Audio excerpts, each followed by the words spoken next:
Congratulations for being the princess. Inaugural Juneteenth, by gosh, 2023 Junior Princess goes right here.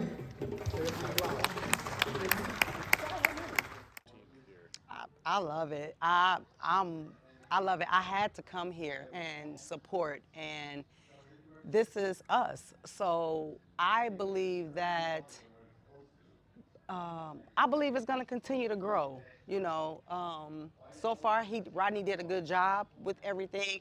I think it's going to grow, and I think that's something that we need anyway, because there's nothing here for us.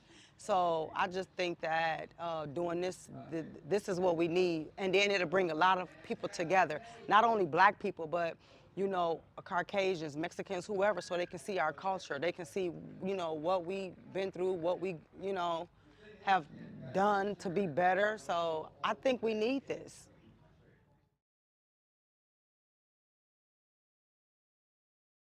All right.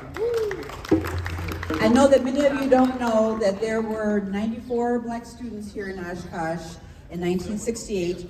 We were recruited to come here because we were promised a good financial aid packet, accommodations, a good school to come to, but when we came, we found out that the school was not prepared for us, and the town most definitely was not prepared for us.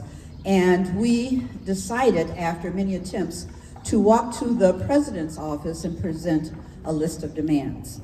And the demands consisted of textbooks, black professors, teachers, counselors, and our financial aid and our meal tickets, and speakers to come up, black curriculum. And we marched to Dempsey Hall and we sat down in a peaceful protest. But as we were walking, there were close to 100 students, black students, and the people in the town started to call the police, and we sat down and we presented our list of demands to President Giles.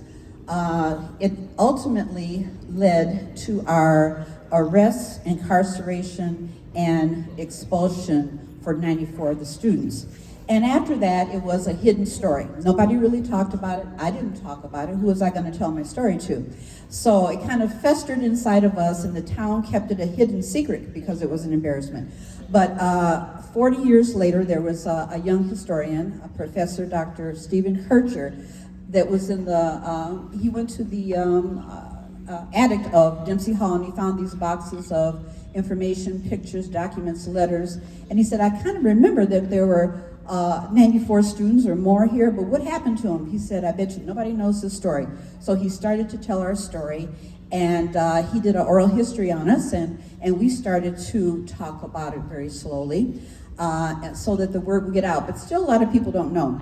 So 50 years later, our current chancellor, Andrew Levitt, Andy, will you raise your hand, decided to apologize to us for the unjust and unfair treatment that we had.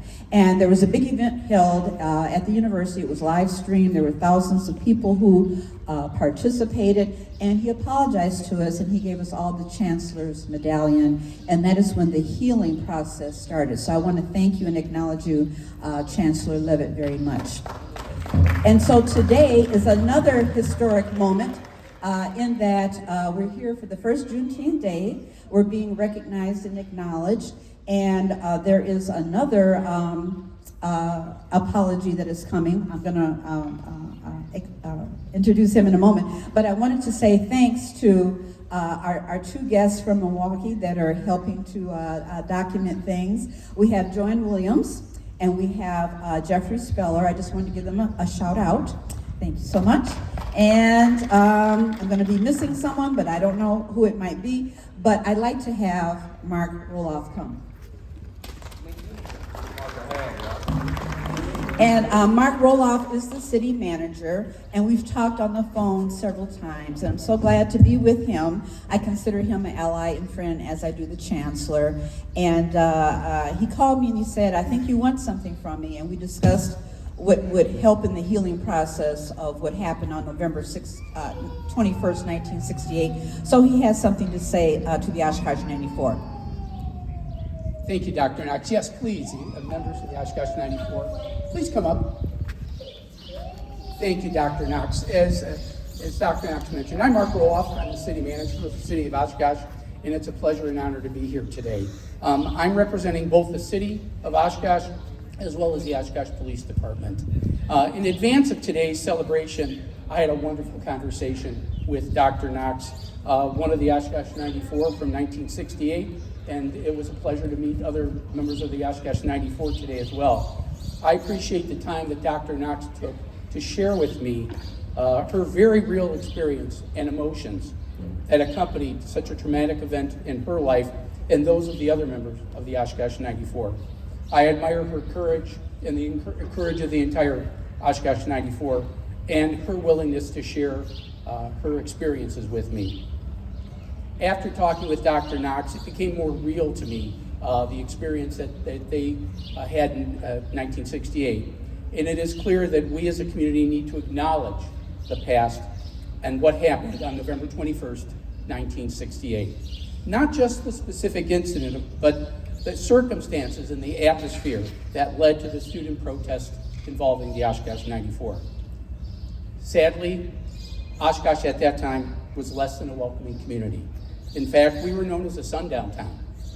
While I'm sure there were many people in Oshkosh who wanted to be welcoming, history shows that as a whole, we were not a welcoming community.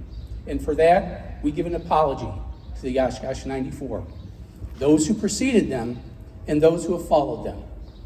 Like many of you, I did not live in Oshkosh at the time of the incident, and I was only 8 at that time. So mine and many others don't have the knowledge, the direct knowledge. And although we may not have that direct knowledge, as humans, we can certainly appreciate what Dr. Knox and the Oshkosh 94 endured. The Oshkosh 94, you see these mature adults. They were barely young adults at the time who were subjected to this unjust treatment. For those of us who have had or had children this age, we can empathize with how we and our own children would have felt had we been subjected to these harsh circumstances of arrest and incarceration. We need to acknowledge these feelings and how we can address these historical wrongs. We start by committing ourselves to learning and change, and that involves training for our employees in all our city departments, and we're doing that. It also starts by fostering trust and community engagement, and that's what part of today is. We need to ensure that we continue healing and reconciliation efforts. As a city, we want to be part of community-led initiatives such as educational programs like today's Juneteenth celebration to promote understanding and unity. The city has a diversity, equity, and inclusion committee, and it's been charged with identifying these types of initiatives. And as the Oshkosh City Manager, I'm committed to be a partner in these initiatives. Please look for our request for your participation from our Diversity, Equity, and Inclusion Committee in the future through the city's social media and our Oshkosh media in the near future. I do welcome your participation and your input. We need to hear from you. While we look to the future, it's important that we learn from the mistakes of our past. And that involves documenting and preserving our history. So it's wonderful that we have folks documenting this today because we want other people to hear about this. So much of what Dr. Knox told me was completely unknown to me. History was buried. Now it's being unearthed. And you have real people with real experiences. And these stories need to be told. And they also need to be preserved. And I've spoken with our Oshkosh Public Museum, and they want to be part of that because this is a part of our history.